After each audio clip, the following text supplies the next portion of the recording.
D'Annunzio, the Italian poet, drops leaflets for peace upon the Austrians. There were many other heroes, Bishop, Balke, Emmelmann, Rickenbacker, Font. And there were observation balloons and balloon busters. Frank Luke, an American, was among the greatest of them. These sausages are of great value to the Army in observing artillery placements and troop movements. Clumsy and difficult to conceal, they are meat to the airmen. Here is one being attacked. This is perhaps the only film ever made from a balloon while under fire. Below ground crews are hurriedly pulling the balloon down. The anti-aircraft and machine guns try to drive the enemy off. He is persistent, reckless. His orders are to bring the balloon down. Incendiary bullets whizzed by.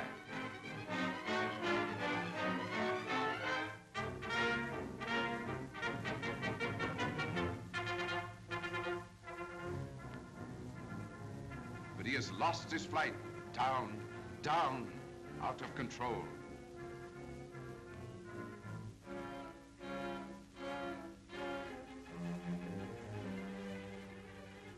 Tomorrow, his comrades will avenge this.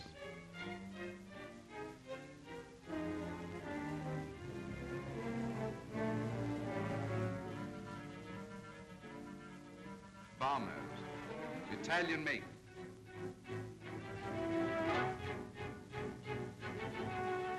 And eggs for the Austrians. Fast pursuit ships, strafing enemy trenches.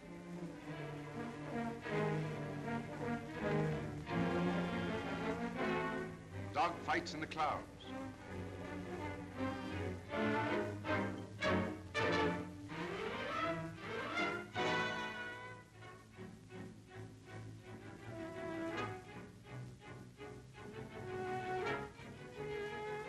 Balloon busters, and the eyes of millions of soldiers below.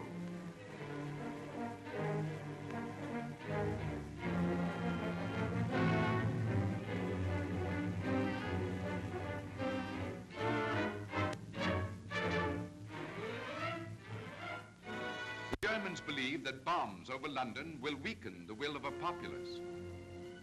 A giant Zeppelin leaves its base for a night raid. See how defenseless this city will lie beneath the gaze of a hawk.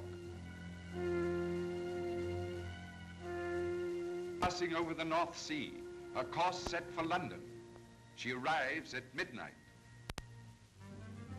Here in the morning, the Zeppelin is brought down in the North Sea.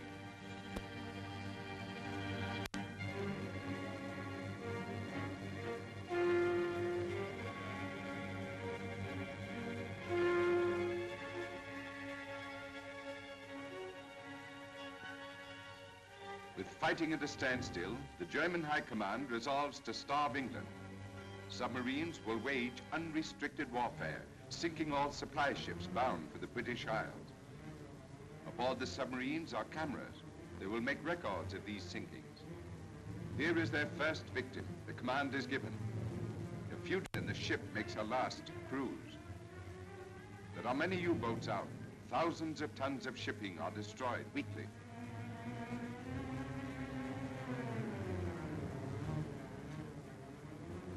Day by day, the ship's register is checked off as ships disappear from the face of the sea. And victims of these sinkings. Sometimes the captains come aboard, but the hapless crews mistake to lifeboats in the open sea.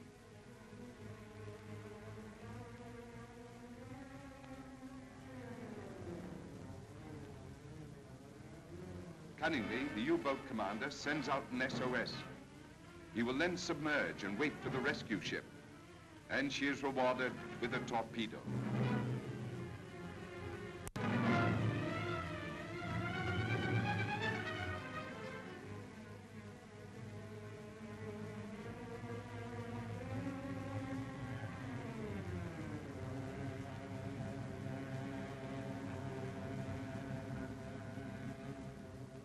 They now can take no more prisoners on board. Limited.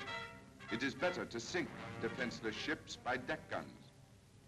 Even the shells must be conserved. The British difficult to return home for additional ammunition. Every shell must count. No ship is spared.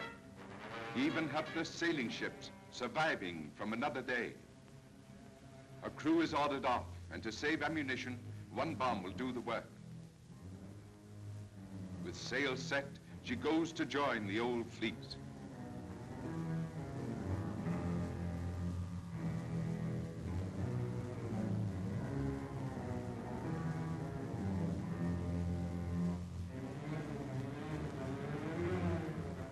Another ship is sighted. Make her out first. Is it a ruse? No.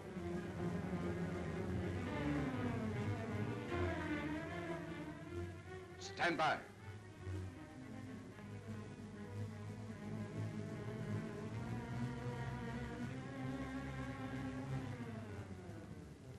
Five degrees right rudder.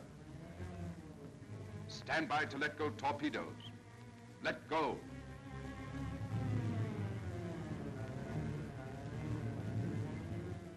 Check that one off. Did you get her name, Herr Capitan?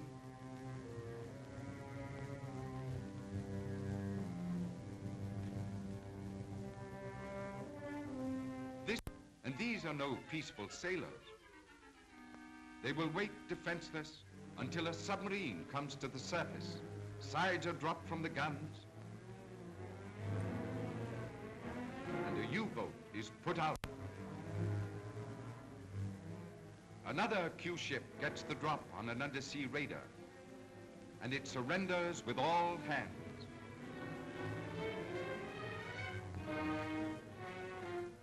The Q ship commander may get a Victoria Cross for this.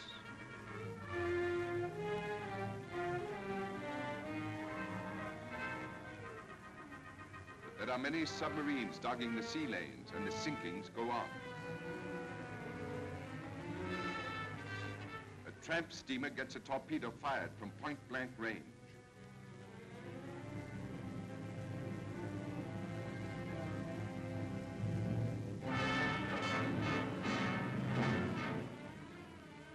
Another ship goes down.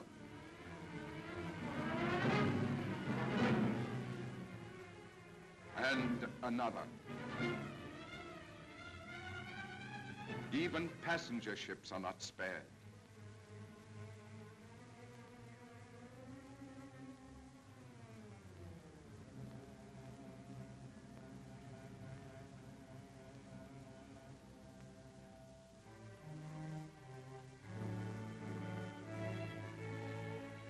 In Washington, President Wilson has warned Germany. But her submarine warfare continues. Now America will join the Allies.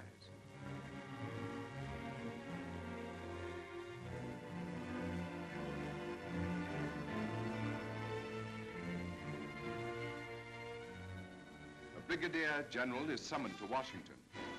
Pershing. He arrives in England on the Baltic and proceeds to France. In Paris, he visits the Invalides, where Napoleon lies buried.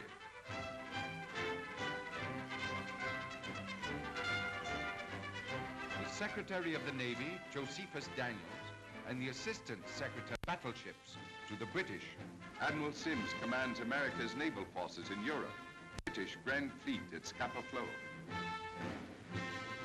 The battleship New York leads the dreadnoughts under the Firth of Forth Bridge, and the two fleets are united. A new combination on the seas. Admiral Beatty comes aboard the flagship.